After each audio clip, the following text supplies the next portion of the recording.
In this video, I want to give you 5 business myths that are wasting your time. Welcome to Cut the BS Business, the business channel which cuts through the BS, does exactly what it says in the tin. I like to sit there and get to the meat and the bones on different subjects involving business, running a business, people that are just in things that are just business related subjects, and try and get to what's really going on. If you like the sound of this channel, do consider subscribing to the channel. And if you do, click the bell icon so you won't miss any one of our videos. Myth 1, AI equals success. The amount of AI push there is on businesses to go, invest in AI. AI will do this for you, AI will do that. The reality of it is, I just don't think it's going to be the answer for everything. I really don't. I think it's going to solve a lot of problems. The benefit of a tool like AI is that it does certain things that either save you a lot of time on productivity for things which won't get you anywhere, or it will solve and provide solutions that you probably wouldn't have had access to via information or some sort of tool that it can do that all of a sudden enables you to do things you weren't able to do before. The reality with AI though is, unless your business doesn't have any AI involvement whatsoever and you stay doing the same things on paper and pens from years ago, you will get left behind. But I wouldn't sit there and say it's going to be the tool which is going to change the level of your business and accelerate it from A to Z, because every other business is doing exactly the same thing. We'll trial 10 different tools for the business every year at least, and about one of those 10% will actually bother implementing. Most of them, and again with a lot of AI tools, it doesn't automatically mean success. You'll find benefits in it. For us, most of the benefit really has been from information and speeding up tasks which we wouldn't have been able to do as quickly. It hasn't replaced any of the jobs that need doing. They still need doing. It just means that they can be easier to be done, but someone's still got to be there to do it. And I think at this point, even though you've got AI which can benefit and improve what you're doing, I do feel and I worry for businesses that kind of go, right, we're just going to put all of our money and all of our eggs into AI. Because the reality, when you break it down, a lot of AI is a bit faddy.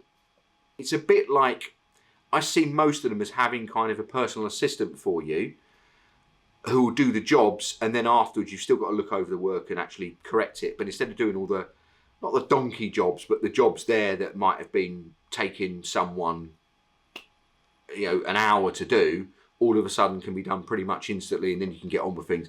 It's just very good for productivity, but I don't feel at this point that it's a replacement, and I think businesses should be pretty cautious about over-investing in AI. I feel that when the dust settles a little bit, and there will be a bit of an AI stock market crash, apparently reports are saying this is coming fairly imminently, I do think what it will boil down to is there will be certain bits of AI that are useful that we incorporate into what we do, but the majority of the AI that's out there, yeah, it will just be seen as a bit of a fad and forgotten about and not used anymore. The second business myth, paying people more solves your hiring problems. So what do I mean by this? Well, let's say you go out in the open market and you go, right, instead of paying 40,000, what I'm going to do is increase what we pay to 50,000 for this particular job. And I'll go out on the market and I'll try and get those people. Okay, fine. It will probably get you someone. But what, in my experience, you tend to find there are a hell of a lot of people out there on a lot of money who aren't very good at their jobs. The amount of people I've worked in businesses which, instead of it being my own business, but I've been part of other businesses previously, where there just seems to be a lot of people who are in directorial roles, running around a lot with a lot of bits of paperwork, doing meetings all day that don't actually seem to be doing anything. They will spend a lot of their time planning meetings for meetings. We're going to do a meeting about a meeting. These kind of people, and you wonder what they're doing all day. And when you actually break it down, they don't really do anything. But they've negotiated a nice tidy salary. When you look at a business, and I always try to do this, whether we're looking to invest in a business, buy a business, whatever it is, we'll have a look at what the people in that business do. What is the benefit of having that person within the business? And what you tend to find is a lot of your best staff often go under the radar. I saw a news article, it was last week, where a company had asked AI who to promote within their business. And it took all the data and analysed it, and there was an absolute nobody in the business that did a brilliant job. And it told them to promote this person. Had you not known about that person, they wouldn't have been promoted. They was just going under the radar. I think they've been there for quite a long time, weren't even paid that much. If you go around looking at it, I'm just going to pay more money to get better people, you've got to be careful. What you're interested in is what cost versus value does that person bring to your business. The money alone, throwing money at the problem, isn't necessarily a solution. You need to look at what they actually can do. What I often find is better for a business, rather than going out and paying massive wages, if you can have people in your business that have knowledge that can pass on that knowledge, they have skills that can pass on those skills, your best bet is pay people like that good money to come into your business and then implement a proper training program so you can get that knowledge out there. Because the more people in your business that have skills, you're less reliant on any one person in your business. Businesses that have very good training programs, that upskill all of their staff and aren't worried about whether those staff will then go, do you know what, I'm going to move on.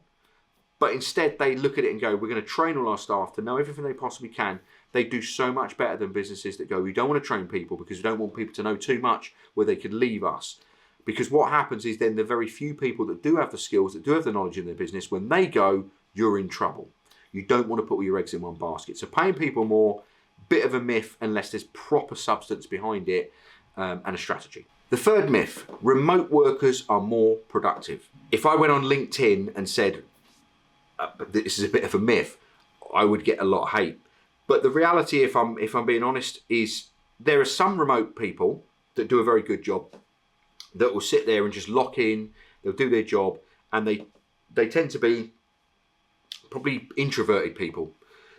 So if you put them in an office environment, a busy environment, doing a job that they could do completely remotely, they tend to find they get distracted, they don't feel they can concentrate.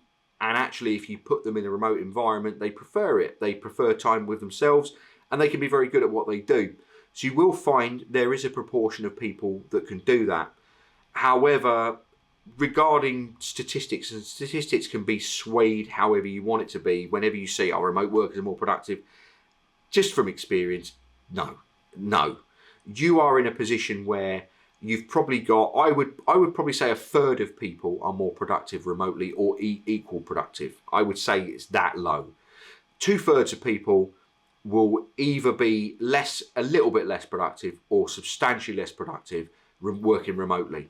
Out of all of the people that I know that work remotely, they will tell me, don't do any work, basically. They sit there, it's convenient because I can go and drop the kids off during when I'm being paid and pick the kids up during when I'm being paid. And I can do my washing and clean my house during the period I'm meant to be being paid. If you're in an office environment, you're not picking up the kids, you're not dropping off the kids, you're not cleaning your house, you're not doing your washing, you're working. And I'll give you one point on it. Banks in London. So you had a lot of people involved in finance in London that during COVID, they'd let them work from remotely. All of those banks, bear in mind property prices in the city of London. Think of how extremely expensive those are. They wanted everybody to come back into the office. They wanted all their staff to come back. Why? If you've got some massively expensive building and you can get rid of it and you can have everybody at home paying all their own bills and electricity and doesn't cost anything for that, how bad must they be productivity wise to go, actually I need you back into the expensive office because we're losing money? Just do the maths. If you can, get people coming into work, because ultimately as a business owner, not being funny, but if I'm paying someone to do a job, is it that unreasonable to ask them to come to work?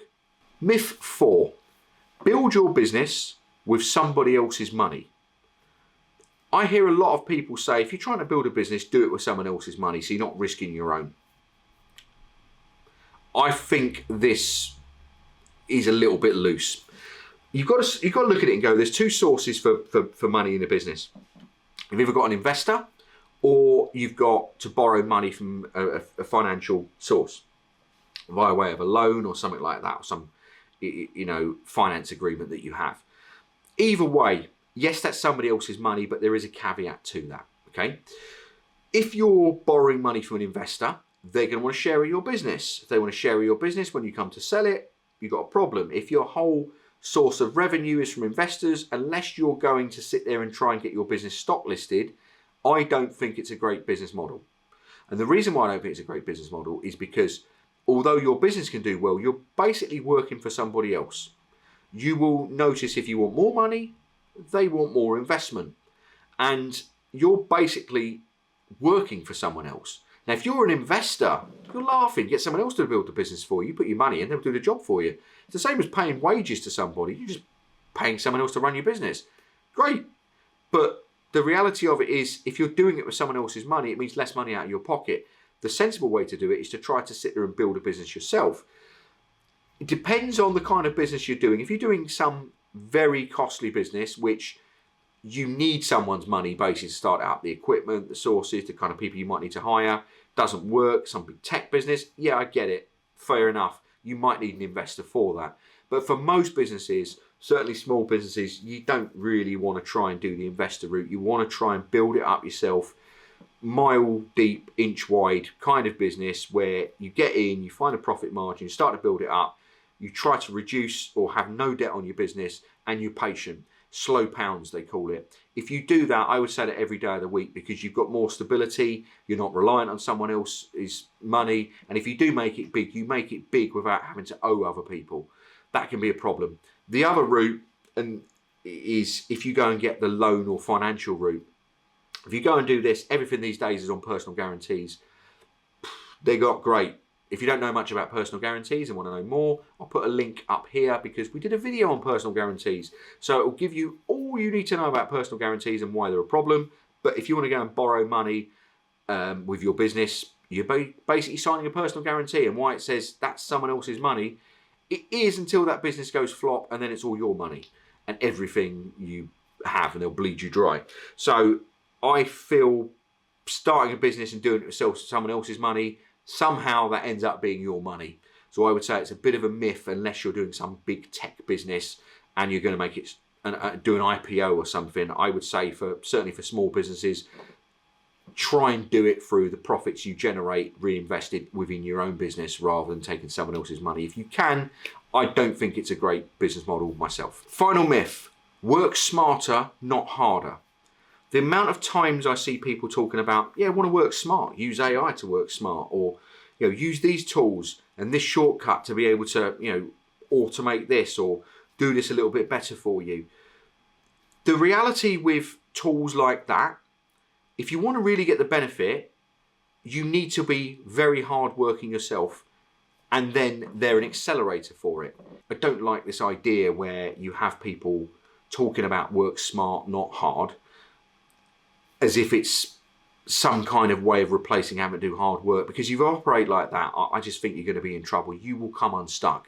You need to work hard. You need to put the graft in, because your competition, they will swallow you up. They will work smart and hard. That's what you need to do. You don't want to be a busy fool and work hard and then do it on the wrong things. But it's equally as dangerous looking at working smart so you don't have to work hard, because that can just have the same detrimental impact. What you want to do is work smart and hard. That's how you want to do it if you want to get anywhere. So they're 5 business myths. Be interested to see whether you've got any business myths that you feel strongly on, or whether you disagree with any of the points that I've made, or whether you've got any comments on them. So if you have any thoughts on those, put them in the comments below. If you like this video, do give us a thumbs up. If you haven't subscribed to the channel, make sure you do and click the bell icon so you won't miss any one of our videos, and we will see you for the next one.